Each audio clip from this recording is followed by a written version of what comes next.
मेरे सादा से पाकिस्तानियों, ईरान की जानिब से पाकिस्तान पर ड्रोन स्ट्राइक्स, मिसाइल स्ट्राइक्स की गई, लेकिन अभी तक पाकिस्तान की तरफ से मुजरिमाना गफलत या मुजरिमाना खामोशी जूं की तू बरकरार है। लेकिन मैं आपको खबर देने जा रहा हूं कि ईरान यहां पर रुकेगा नहीं। हालिया अरसे के अंदर ईरान आहिस्ता आहिस्ता पाकिस्तान की जानिब पेशकदमी कर रहा है। इसराइल और फलस्तीन आमने सामने है।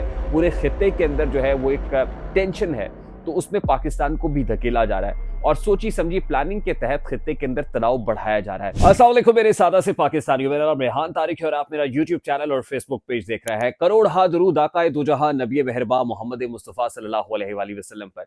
इस दुआ और इस उम्मीद के साथ इस व्लॉग का आगाज करते हैं कि अल्लाह रब्बुल इज्जत इस मुल्क पाकिस्तान की हिफाजत फरमाए।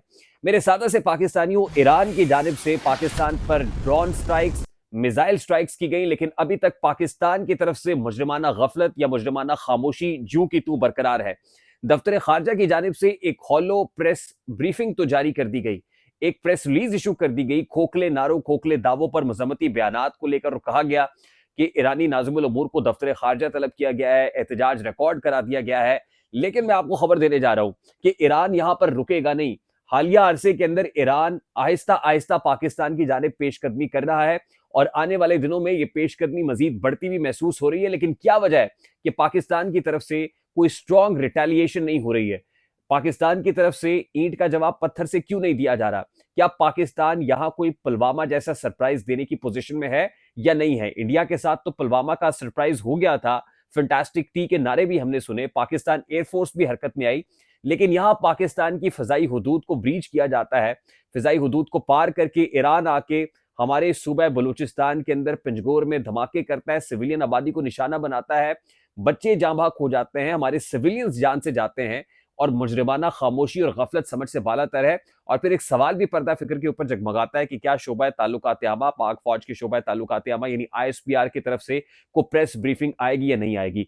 अब ईरान पाकिस्तान पर कब कब हमलावर हो चुका है, पाकिस्तान की तरफ से ये म्यूटेड रिस्पॉन्स क्यों दिया जाता है, खामोशी क्यों बरकरार रखी जाती है, इसमें क्या राज पिन्हा है, ये सारे मामला आज के इस व्लॉग में आपके सामने रखेंगे।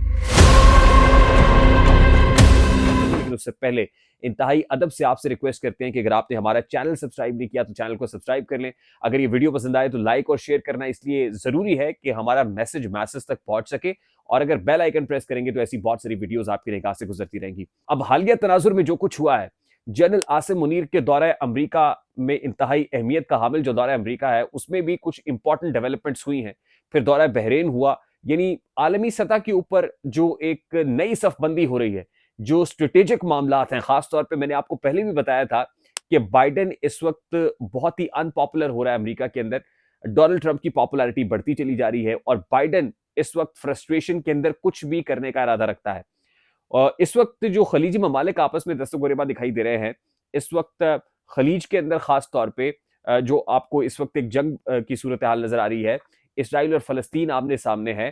पूरे खित्ते के अंदर जो है वो एक टेंशन है, तो उसमें पाकिस्तान को भी धकेला जा रहा है और सोची समझी प्लानिंग के तहत खित्ते के अंदर तनाव बढ़ाया जा रहा है। और उसी का शाखसाना है कि गुज़श्ता रात सीरिया और फिर इराक पर अटैक करने के बाद ईरान ने पाकिस्तान को निशाना बनाया है।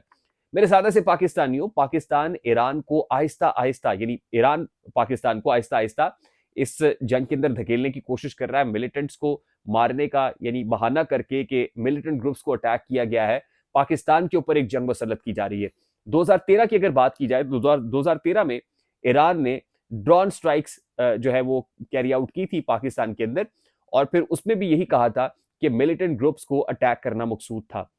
2016 के अंदर ईरानी ड्रोन जो है वो लीवीज फोर्स की तरफ से कैप्चर किया गया था, यानी ड्रोन जो सरहद पार से आया था उसको पाकिस्तानी लीवीज फोर्सेस ने कब्जे में लिया था। 2017 के अंदर जो PF है, पाकिस्तान एयरफोर्स है, उन्होंने ईरानियन ड्रोन्स को शॉट डाउन किया था, यानी मार गिराया था। ये जो ब्रीच है पाकिस्तान की फजाई हुदूद की, ये कोई नई नहीं है। मैंने आपको पहले भी बताया था कि पाकिस्तान में बलूचिस्तान का मकरान डिवीजन का डिस्ट्रिक्ट केच जो है, उसके अंदर पहले भी ईरान की तरफ से इस तरह की कार्रवाइयां की जाती रही हैं।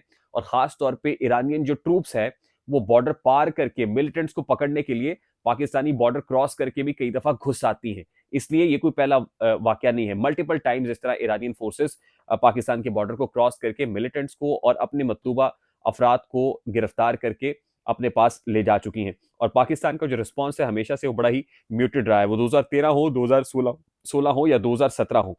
उसके साथ साथ मैं आपको ये बता दूं कि पाकिस्तान में यानी इस बार यहाँ पर जो बलोच लिबरेशन आर्मी है, ये BLA है या फिर बलोच लिबरेशन फ्रंट है, BLF है, हमेशा से पाकिस्तान ये ब्लेम करता है कि ईरान BLA या BLF को स्पॉन्सर कर रहा है। ना सिर्फ ईरान बल्कि भारतीय रॉ के भी इसके अंदर हाथ मुलव्विस है। लेकिन ईरान की तरफ से पाकिस्तान को यह ब्लेम किया जाता है कि पाकिस्तान में वो जैशुल अदल हो या जैशुल नसर हो, वो पाकिस्तान में हार्बर होती हैं और पाकिस्तानी इन फोर्सेस को ईरानियों के खिलाफ इस्तेमाल करते हैं। जो ईरानी ग्रुप्स जो हैं, खासतौर पर शियाइट ग्रुप्स बलूचिस्तान के अंदर मौजूद है या फिर बलूचिस्तान की सिविलियन आबादी हो, तो पाकिस्तान की तरफ से इन मिलिटेंट विंग्स को हार्बर किया जाता है, नर्चर किया जाता है और इनको ईरान ये कहता है कि हमारे खिलाफ इस्तेमाल किया जाता है। यानी दोनों तरफ से ये ब्लेम्स है। पाकिस्तान ये कहता है कि ईरान BLA और BLF को स्पॉन्सर कर रहा है और ईरान ये कहता है कि पाकिस्तान जैशुल नशर और जैशुल अदल नामी तंजीमों को खड़ा कर रहा है ताकि ईरान जो है उसको नुकसान पहुंचाया जा सके।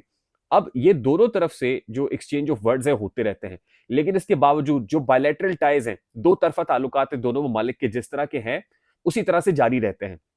अब हाल ही में खास तौर पे मैंने आपको बताया था कि जब इब्राहिम रईसी ने, जो ईरानी सदर हैं, उन्होंने पाकिस्तान का दौरा किया था और फिर Pakistani chief of the army staff वहां गए थे, पाकिस्तानी वजीर आजम ने दौरा ईरान किया था और फिर ईरान और सऊदी अरेबिया के माबैन मीडिएशन भी हो गई थी और चीन ने खासतौर पे ये जो सालिस का किरदार प्ले किया था और इंतहाई खुशकुन खबर है जो पाकिस्तान में आई थी। लेकिन ये जो अभी कार्रवाइयां हो रही हैं, पाकिस्तान इसलिए इस पे इस तरह से रिस्पॉन्ड नहीं करता कि उनको पता है कि ईरान हटने वाला नहीं है और ईरान को छेड़छाड़ वो इसलिए नहीं करता कि एक नया फ्रंट पाकिस्तान अभी खोलना नहीं चाहता है और खास तौर पे पाकिस्तान अमेरिका को भी ये बताना चाहता है, ये बावर कराना चाहता है कि देखिए अमेरिका का साथ देने की वजह से या उस ब्लॉक में होने की वजह से हमें ईरान की तरफ से इन अटैक्स का सामना करना पड़ रहा है। यानी ईरान कुछ भी करता है, पाकिस्तान उस तरह से रिटेलिएट नहीं करता जैसे पाकिस्तान को रिस्पॉन्ड करना चाहिए, क्योंकि पाकिस्तान बिला वजह का भी एक फ्रंट खोलना नहीं चाहता। ईरान के साथ अगर इस तरह का फ्रंट खोलेगा तो ईरान जिस तरह के गमो गुस्से का इजहार सीरिया या इराक के ऊपर या दीगर अमेरिका को मत्था लगा के खड़ा होता है, तो ईरान के ऊपर बहुत सारी सैंक्शंस है और यही वजह है कि हम ईरान से सस्ता तेल नहीं ले सकते, सस्ती गैस नहीं ले सकते, क्योंकि सैंक्शंस हैं और इन सैंक्शंस के अंदर वो टापी जैसा गैस पाइपलाइन मंसूबा हो या सस्ता तेल लेने वाला मामला हो, ये स्मगल तो हो जाता है बॉर्डर से, लेकिन लीगली हमारे दरमियान कोई ऐसा फ्रेमवर्क मौजूद नहीं है कि हम सस्ती एशिया ईरान से पाकिस्तान में दरामद कर सकें। यही वजह है कि इन दोनों ममालिक के दरमियान एक कोल्ड किस्म का रिलेशन है, लेकिन उसमें बायलैटरल टाइज भी अपनी जगह पर मौजूद हैं। ऐसा नहीं कि दो तरफा ताल्लुकात नहीं है। इसीलिए तो पाकिस्तान के दफ्तर खारजा की तरफ से जो रिलीज इशू की गई उसमें कहा कि दोनों के दरमियान जो डिप्लोमेटिक चैनल्स हैं वो मौजूद हैं, लेकिन डिप्लोमेटिक चैनल्स होने के बावजूद ईरान की तरफ से फायर खोलना इंतहाई तशवीशनाक है। और मैं आपको ये बता दूं कि हो सकता है कि पाकिस्तान इस पर रिस्पॉन्ड ना करता अगर इंटरनेशनल मीडिया के अंदर ये खबर फ्लैश ना करती। अब पाकिस्तानी मीडिया मुकम्मल तौर पर खामोश था रात गए। ईरान की तरफ से ये जो स्ट्राइक्स हुई उसमें सिविलियन आबादी मारी गई। ईरानियन मीडिया ने सबसे पहले तो ट्वीट्स की। सबसे बड़ा प्रॉब्लम यह है कि ईरानियन मीडिया ट्वीट करके भाग गया, उसके बाद ट्वीट्स डिलीट कर दी। पहले भी इस तरह की कार्रवाइयां होती हैं, अगर ईरानियन मीडिया खुद ट्वीट ना करता तो शायद इंटरनेशनल मीडिया को भी भनकना पड़ती और पाकिस्तानी अथॉरिटीज भी उसके ऊपर कोई बात ना करती। अब क्योंकि उन्होंने ट्वीट्स कर दी थी, खबर आ गई थी, तो इन्वेस्टिगेटिव जर्नलिस्ट ने, मीडिया आउटलेट्स ने इस सारे मामले की छान पटक की और उसके बाद पूरा इंटरनेशनल मीडिया इसके पीछे आ गया और फिर ईरान की ट्वीट्स डिलीट कर देने के बावजूद भी खबर इतनी ज्यादा बड़ी हो गई कि पाकिस्तान को उसके ऊपर रिस्पॉन्ड करना पड़ा और अब इस तरह से पब्लिक को सेटिस्फाई कर रहे हैं कि ईरानियन नाज़िमुल अबूर को दफ्तर खारजा तलब करके एहतजाज कर दिया है। मैं आपको बता दूं कि इससे ज्यादा ना कुछ हमने पहले किया है। 2013 में ना कुछ हुआ, ना तो 2016 में हुआ, ना 2017 में हुआ और ना ही अब आपको ऐसी तवक्को करें कि पाकिस्तान की तरफ से स्ट्रांगली रिटेलिएट किया जाएगा, क्योंकि पाकिस्तान इस फ्रंट को खोलना ही नहीं चाहता है।